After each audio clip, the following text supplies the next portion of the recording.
ધોરીમાર્ગ પર સ્થાન એ અને બી એકબીજાથી 10 કિમી દૂર 100 કિમી દૂર છે. એક ગાડી એ થી ઉપડે છે અને બીજી ગાડી બી થી ઉપડે છે. ગાડીઓ એક જ દિશામાં ભિન્ન પરંતુ એકધારી ઝડપે ચાલે તો 5 કલાકમાં એકબીજાને મળે છે. તો એકબીજા તરફ ચાલે તો 1 કલાકમાં મળે છે. તો બંને ગાડીઓની ઝડપ કેટલી હશે? તો કે સ્થાન એ અને સ્થાન બી વચ્ચેનું અંતર છે એ 100 કિમી છે.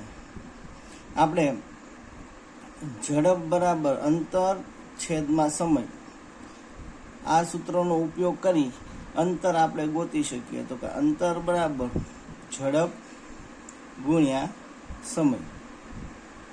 આ એક જ દાખલો એવો છે કે જેમાં અંતરની મદદથી આપણે સમીકરણ બનાવીએ છીએ. આપણે ધારી લઈએ કે ભાઈ ગાડી છે, ગાડી એ ની ઝડપ છે એ x કિમી પ્રતિ કલાક છે અને ગાડી બી છે ની ઝડપ y કિમી પ્રતિ કલાક છે. હવે તો કે બંને ગાડીઓ એક જ દિશામાં આગળ વધે છે. તો કે ગાડી બી દ્વારા 5 કલાકમાં કેટલું અંતર કપાશે અને ગાડી એ દ્વારા કેટલું અંતર કપાશે કે જેથી તે અહીંયા બી ડેશ બિંદુએ બંને ભેગી થઈ જાય. તો કે ગાડી એ દ્વારા કપાતું અંતર બરાબર ઝડપ ગુણ્યા સમય. એટલે કે ગાડી એની ઝડપ કેટલી છે? x ગુણ્યા સમય 5, એટલે કે 5x કિમી. એવી જ રીતે ગાડી બી દ્વારા કપાતું અંતર તો કે એની ઝડપ કેટલી છે? y એને ગુણ્યા 5, એટલે કે 5y કિમી.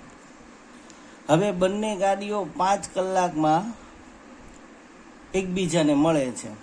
એટલે ગાડી એ દ્વારા કપાતું અંતર બરાબર ગાડી બી દ્વારા કપાતું અંતર વત્તા 100.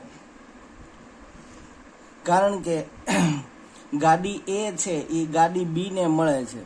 ગાડી બી છે એ પોતાના સ્થાનથી બી ડેશે પહોંચે છે ત્યારે જ ગાડી છે એ બી ડેશ ગાડી છે એ બી ડેશ બિંદુએ પહોંચી જાય છે. એટલે કે 5x આપણે કિંમત મૂકી દઈએ બરાબર 5y વત્તા 100. આ બાજુ લઈ લઈએ ડાબી બાજુ.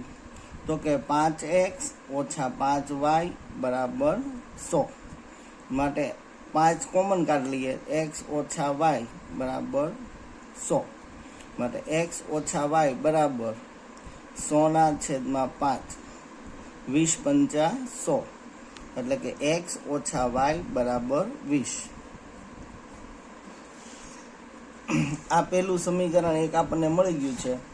હવે તો કે તેઓ એકબીજા તરફ ચાલે તો એ 1 કલાકમાં મળી જાય છે. એટલે કે ગાડી એ છે એ બી તરફ ચાલે છે અને ગાડી બી છે એ એ તરફ ચાલે છે તો એ 1 કલાકમાં એકબીજાને મળે છે. તો કે ગાડી એ દ્વારા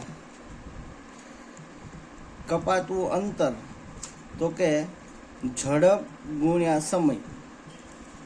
ઝડપ કેટલી છે એની x એને ગુણ્યા સમય એટલે કે x કિલોમીટર. એવી જ રીતે ગાડી બી દ્વારા કપાતું અંતર તો કે ઝડપ ગુણ્યા સમય y ગુણ્યા 1 એટલે કે y કિમી. હવે બંને ગાડીઓ દ્વારા કપાતું કુલ અંતર તો કે ગાડી એ દ્વારા કપાતું અંતર વત્તા ગાડી બી દ્વારા કપાતું અંતર એ કેટલું થશે? તો કે 100. બંને એકબીજા તરફ ચાલે છે એટલે કંઈક અહીંયા વચ્ચે સી બિંદુએ કે ગમે ત્યાં એ ભેગી થઈ શકે. તો કે x વત્તા y બરાબર 100. આ સમીકરણ આપણું 2 છે. હવે સમીકરણ 1 અને સમીકરણ 2 ને લોકની રીતે આપણે ઉકેલી નાખીએ. તો કે સમીકરણ 1 શું છે? x ઓછા y બરાબર 20 અને x વત્તા y બરાબર 100. આપણે જોઈએ તો કે અહીંયા y છે એમની નિશાની વિરુદ્ધ જ છે અને એના સહગુણક પણ કેવા છે, સરખા છે. એટલે આપણે બંને સમીકરણનો સરવાળો કરી નાખીએ તો વાય ઉડી જશે. 1x માં 1x નાખીએ એટલે 2x અને 100 માં 20 નાખી દઈએ એટલે 120. એટલે x બરાબર 120/2 એટલે કે x બરાબર 60 કિમી પ્રતિ કલાક. x ની કિંમત સમીકરણ 1 માં મૂકી દઈએ તો કે x ઓછા y બરાબર 20. x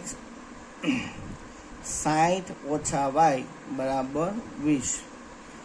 60 y ને આમ લઈ જઈએ, 20 ને આ બાજુ લાવીએ તો 40. 60 માંથી 20 જાય તો 40 y કિમી પ્રતિ કલાક.